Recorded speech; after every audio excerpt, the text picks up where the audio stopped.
ማርሽ ባንድ ብቻ አይደለም ካላንደር ሁሉ ሊዘጋ ይችላል። በመጀመሪያ ደረጃ አንድ አገልጋይ ብላችሁ ንቀት በሚመስል መልኩ አገልጋዩን የምታነሱት ነገር አንድ አገልጋይ ሲገባ ግን የአገልጋዩ አቀባበል ለማድረግ 6-7 ፓትሮል መሳሪያ ይዞ አገልጋዩን መሃል አድርጎ የሚደረገው አጀብ ይሄ ከኛ አስተምሮጭ ነው። አጀብ ብላችሁ ሁከት የምትፈጥሩ ሰዎች ምንም ውስጣችሁ ላይ ሳይኖር ባዶ ቀፎ ሆናችሁ ለመታጀብ ማሰብ በጣም የበዛ ሞኝነት ነው። መታገድ ያለባቸው ካሉ ይታገዳሉ። በፍጹም ይህን ኮምፕሮማይዝ አናደርግም። እኔ ማምነው ከዚህ በኋላ ቪኤቶች ብቻ ሳይሆን በዚህ ዘመን የተፈጠረ ነገር ካለ ተጨምሮ።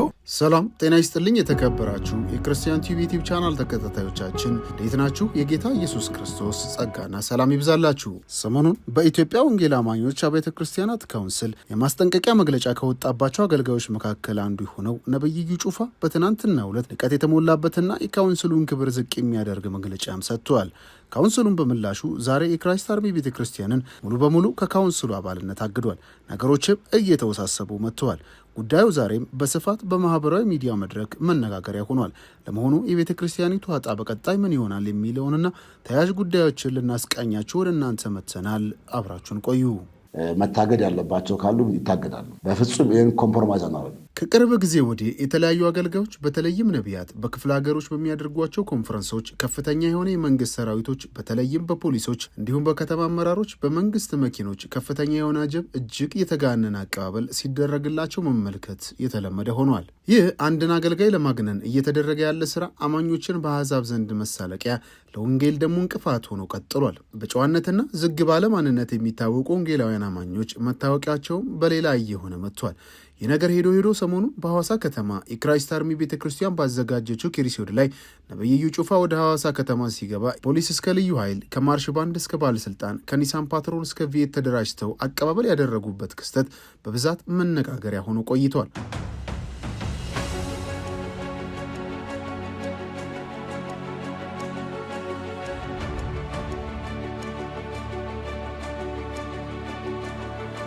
ይህንን ተከትሎ የወንጌላውያን ቤተ ክርስቲያናት መሪ ሆኖ በሕዝብ ተወካዮች ምክር ቤት በአዋጅ የተቋቋመው የኢትዮጵያ ወንጌል አማኞች አብያተ ክርስቲያናት ካውንስል በጉዳዩ ዙሪያ አስቸኳይ መግለጫ ሰጥቷል። እኛም መግለጫውን ወደ እናንተ አድርሰን ነበር። አንድ አገልጋይ ሲገባ ግን የአገልጋዩ አቀባበል ለማድረግ 6-7 ፓትሮል መሳሪያ ይዞ አገልጋዩን መሃል አድርጎ የሚደረገው አጀብ ይሄ ከኛ አስተምሮጭ ነው። አይፈቅድም። የኛ አስተምሮ ስለማይፈቅድ ይህንን ነገር እንዲያቆሙ። ከመግለጫው በኋላ ደግሞ የክራይስት አርሚ ቤተክርስቲያን ባለቤት ነብይ እዩ ጩፋ ነገሩን በከፍተኛ ደረጃ አጣጥሎና በከፍተኛ ንቀት ሌላ መግለጫ አውጥቷል።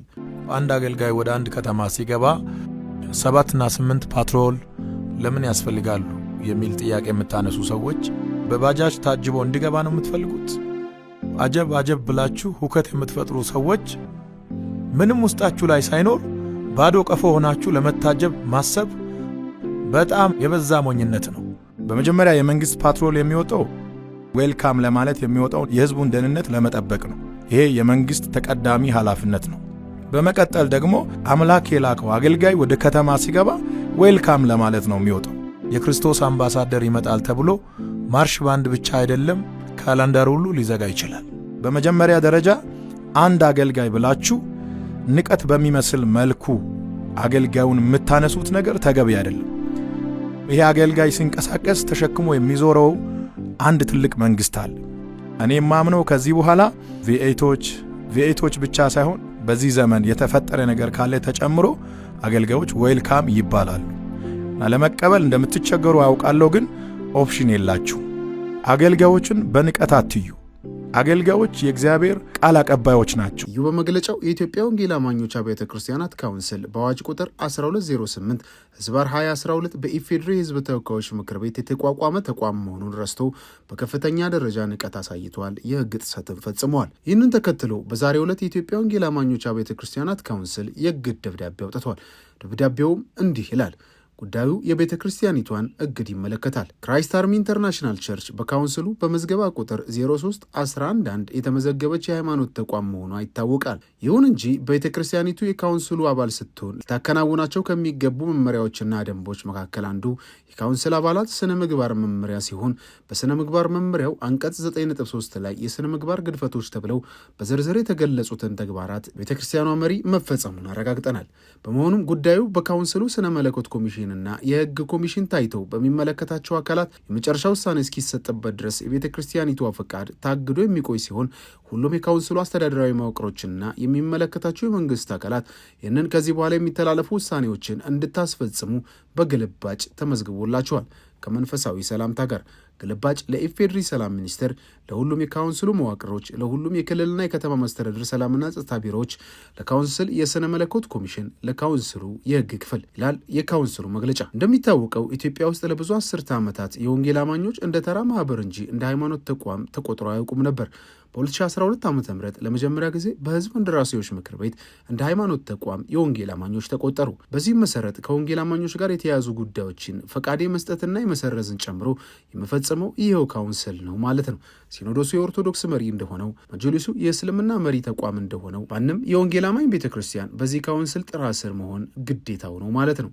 ካውንስሉ ይህንን ስልጣኑን ተጠቅመው በዛሬው ዕለት የክራይስት አርሚ ቤተክርስቲያንን ፍቃድ አግዷል። ስለሆነም ከዛሬ ቀን ጀምሮ የክራይስት አርሚ ቤተክርስቲያን ህጋዊ ከለላ የላትም። የምትጽፈው ደብዳቤም ሆነ የምትጠቀመው ማህተም ህጋዊ አይደለም ማለት ነው። ካውንስሉ በህግ ከተቋቋመ በኋላ የካውንስሉ አባላት የተለያዩ አስተምሮች ያላቸው በመሆናቸው ከአካል ቤተ እምነቶች የተውጣጡ የስነ መለኮት ምሁራንን አሰባስቦም አደራጅቷል። የስነ መለኮት ግብረ ኃይሉም ሁሉም የካውንስሉ አባላት አዕማደ እምነቱን ተግባራዊ እንዲያደርጉ አሰራር ያበጀ ሲሆን ከዚህ አሰራር ውጭ በመሆን የስህተት ትምህርቶችና ልምምዶችን በሚያራምዱ አካላት ላይ የካውንስሉ ቦርድ በተቀመጠው የእርምት እርምጃ መሰረት እርምጃ ይወስዳል። እግዱንም የስነ መለኮት ኮሚሽኑና የህግ ኮሚሽኑ ካጸደቁት የቤተ ክርስቲያኒቷ ዕጣ እስከ መጨረሻው መሰናበት ይሆናል። ቸርቿ ሙሉ በሙሉ ከካውንስሉ ከወጣች የሚኖራት ዕጣ ፋንታ እንደገና እንደ ተራ ማህበር ተቋቁማ ወይም አዲስ ሃይማኖት ነኝ ብላ በማህበራት ማደራጃ ተመዝግባ ለመቀጠል መሞከር ብቻ ይሆናል። በቀጣይ ለመሆኑ ከዚህ በፊት በካውንስሉ ታገዱ የተባሉ ሰዎች እንዴት እስካሁን አገልግሎታቸውን ቀጠሉ? ለምሳሌ ጆይ ጭሮም ማንሳት ይቻላል። በክፍለ ሀገር ከፍተኛ አጀብ ለማግኘት የሚደረጉ ሚስጥራዊ ድርድሮች ምንድን ናቸው የሚለውን ወደ እናንተ ይዘን እንመጣለን። ሰላም። መሳሪያ ታጅቦ ወደ ከተማ የሚገባ ሁኔታ ይሄ የወንጌል አማኞች አስተምህሮ በፍጹም እንቃወመዋለን። እንደዚህ አይነት ነገር እኛ አንደግፍም። የመንግስት አካላትም አንድ አገልጋይ ወደ ከተማ ሲገባ ፖሊስ አሰልፈው ጦር መሳሪያ ሲይዘው አጀብ ፈጥረው ግርግር ተፈጥሮ ከተማው ላይ ሌላ አካል የገባ እስኪመስል ድረስ እንደዚህ ማድረግ ተገቢ ነው ብለን እናምነው።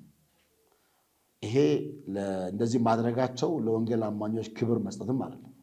የመቃብር ስፍራ አጥቶ የሚቸገር ምዕመናን ስላለ የመንግስት አካላት እሱን ያርጉልን። አንድ ነቢይ በመኪናና በመሳሪያ ከሚያጅቡልን የጸሎት ቤት አጥቶ የሚቸገር በክራይ ቤት የሚሰቃይ ብዙ አገልጋይ አለ። የመቃብር ስፍራ አጥቶ የሚቸገር ብዙ ህዝብ አለ። መንግስት እሱን ይስራልለኛ። አጀብ ግን ለምን ያስፈልጋል? ጦሩ የመንግስት ነው፣ ሰራዊቱ የመንግስት ነው እና ከተማው ላይ አንድ ኃይል የገባ እስኪመስል ድረስ የሚፈጠሩ ግርግሮች ተገቢ አይደሉም። እሱ ላይም ካውንስሉ እርምጃ ወስዳል። እንደዚህ የሚያደርጉ አገልጋዮች፣ የተለያየ ስያሜ ያላቸው አገልጋዮች ሊታረሙ ይገባል ብለን በጥብቅ ነው እኛ ይሄን የምንቃወመው። ፈጽሞ የወንጌል አማኞች ኢሜጅም አይደለም፣ መጽሐፍ ቅዱሳዊም አይደለም። ምንድነው ትርጉሙ? በመሳሪያ ታጅቦ በዛ ሁሉ ግርግር ወደ አንድ ከተማ መግባት ምንድነው ትርጉሙ? መጽሐፍ ቅዱሳዊ ቤኔፊቱ ቫልዩ ምንድነው? እሱ ነው ትርጉም አልባ ነው ለኛ። ስለዚህ እኛ ኢየሱስ ክርስቶስ ባልሄደበት መንገድ ከመጽሐፍ ቅዱስ ባልተማርነው መንገድ በዚህ መንገድ ግርግር ፈጥረን መሄድ ሌላ መልእክት አለው። እንግዲህ ስጋት አለ ማለት ነው። በመሳሪያ ታጅቦ የገባ አንድ አገልጋይ ከተማው ላይ የሚፈራው ወይ ከህዝብ የተበደረው ገንዘብ አለ፣ ወይ ከዚህ ቀደም ከህዝቡ ወስዶ ያስቀረው ነገር አለ። ስለዛ ከተማ ላይ አደጋ ሊያደርስበት የሚችል የሆነ አካል አለ ማለት ነው። ታጅቦ ከገባ ሰላም ከሆነ ወንጌል ሊሰብክ የሚገባ ከሆነ ወንጌል ሊያገለግል የሚገባ ከሆነ ምን ያስፈልጋል? ለምንስ ብቻውን አይሄድም? አጃቢዎችስ ምን ያደርጋሉ? ምን ያስፈልጋሉ? 5 6 አጃቢዎች፣ አንዳንዱ በጌታ ናቸው፣ ሌሎች ደግሞ ያላመኑ አጃቢዎችንም ይዘው የሚሄዱ ሰምተናል። ሽጉጥ ታጥቆ መሳሪያ ታጥቆ የቪኤት ጋጋታ አሰልፎ በጣም ግርግር ፈጥሮ ወደሆነ ከተማ መግባት ምናልባት የህዝቡን ቴንሽን በመስረቅ ገንዘብ ለማሰባሰብ የሚጠቀሙበት መንገድ ሊሆን ይችላል የሚል ግምት አለን። ስለዚህ እንደዚህ አይነት ነገሮችን ሁሉ አስመልክቶ በቅርቡ እንሰጣለን መግለጫ። መታገድ ያለባቸው ካሉ ይታገዳሉ። በፍጹም ይህን ኮምፕሮማይዝ አናደርግም። ምክንያቱም በካውንስሉ አብረን በጋራ ስናመልክ፣ በጋራ ስናገለግል፣ በጋራ ስንታቀፍ ካውንስል ለእንደዚህ አይነት ነገሮች ጥላ ሆኖ አይደለም። እንዲታረሙ፣ እንዲመለሱ፣ እንዲስተካከሉ ነግረናል። ተደጋጋሚ በአካል ተነግሯቸዋል፣ በጽሁፍ ተነግሯቸዋል፣ ሰርተፊኬት ሲወስዱ ፈርመዋል። ይሄ ሁሉ ተደርጎ አንመለስም ብለው የዘይት ንግዳቸውን ከቀጠሉበት ዘይት መነገድ በካውንስሉ ፈጽሞ ስለማይፈቀድ ችርቻሮ እሱን የሚፈልግ ሰው ካለ ሱቅ ከፍቶ ማከፋፈያ ከፍቶ አድርጎ የዘይት ማከፋፈያ ከፍቶ እዛ መክፈት ይችላል። በራሱ ንግድ ፍቃድ ከመንግስት ወስዶ ይችላል ማከፋፈል። በካውንስል ፍቃድ ግን አይቻልም። ዘይት የመነገድ ፍላጎት ያለው ሰው ካለ የዘይት ፍቃድ አውጥቶ ከመንግስት ከንግድ ቢሮ መነገድ ይችላል። ከዚህ ውጭ ግን በካውንስል ፍቃድ ዘይት መሸጥ አይፈቀድም። በዘይት ግን መጸለይ ይቻላል። ችግር የለውም። መጽሐፍ ቅዱሳዊ ነው። ዘይት ቀብቶ መጸለይ ይችላል። እኛ እያልን ያለ ነው የ1 ሊትር ዘይት 1000 ቦታ ከፋፍሎ ብልቃጥ ላይ ፎቶ ለጥፈው በዚህ ከጸለይክ ትፈወሳለህ እያሉ ለሰዎች ማስተማር የስተት ትምህርት የስተት ልምምድ የሚባለው አንዱ ነው እና ህዝቡ የእግዚአብሔርን ቃል እንዳይሰማ፣ ህዝቡ ወደ እግዚአብሔር እንዳይቀርብ፣ ህዝቡ ከእግዚአብሔር ጋር ጤናማ ነገር እንዳይኖረው የሚያደርጉ ናቸው። ለዚህ ነው ግርግሩንም የሚፈጠርበት ምክንያት አንዱ ይሄ ነውና በዚህ አጋጣሚ ለሁሉም ክልሎች የማስተላልፈው መልእክት እንደዚህ አይነት ጥሪ ሲደረግላቸው አጀብ መሳሪያ ይዞ ማጀብ ተገቢ አይደለም። ተገቢ ስላልሆነ ኦፊሻሊ ደብዳቤም ጽፈናል ለሁሉም ክልሎች። ይሄ ነገር ቢጠየቁም እንኳን የመንግስት አካላት እና በተለይ ሴኩሪቲ አካላት ከዚህ ነገር ትንሽ ጠበቅ ቢሉ። ኮንፈረንስ ከተካሄደ ሰው ከፍተኛ መገፋፋት ስላለ ሰው እየፈተሹ ሊያስገቡ እሱ ይጠበቅ ይችላል። እኛ ያለነው እሱን አይደለም የምንል ያለነው። አንድ አገልጋይ ሲገባ ግን ለአገልጋዩ አቀባበል ለማድረግ 6-7 ፓትሮል መሳሪያ ይዞ አገልጋዩ መሀል አድርጎ የሚደረገው አጀብ ይሄ ከኛ አስተምሮ ውጭ ነው። አይፈቅድም። የኛ አስተምሮ ስለማይፈቅድ ይሄንን ነገር እንዲያቆሙ ሲጠየቁም እነሱ ኖ እንዲሉ በዚህ አጋጣሚ ለነሱ መልእክት አስተላልፋለሁ። ዘይት የምትሸጡ አገልጋዮችም አቆሙ፣ አትሽጡ። በዘይት ግን ጸልዩ። ሊስት አድርገናል። እዚህ ውስጥ ያሉትን አገልጋዮች በቅርቡ ይፋ እናደርጋለን። አመሰግናለሁ።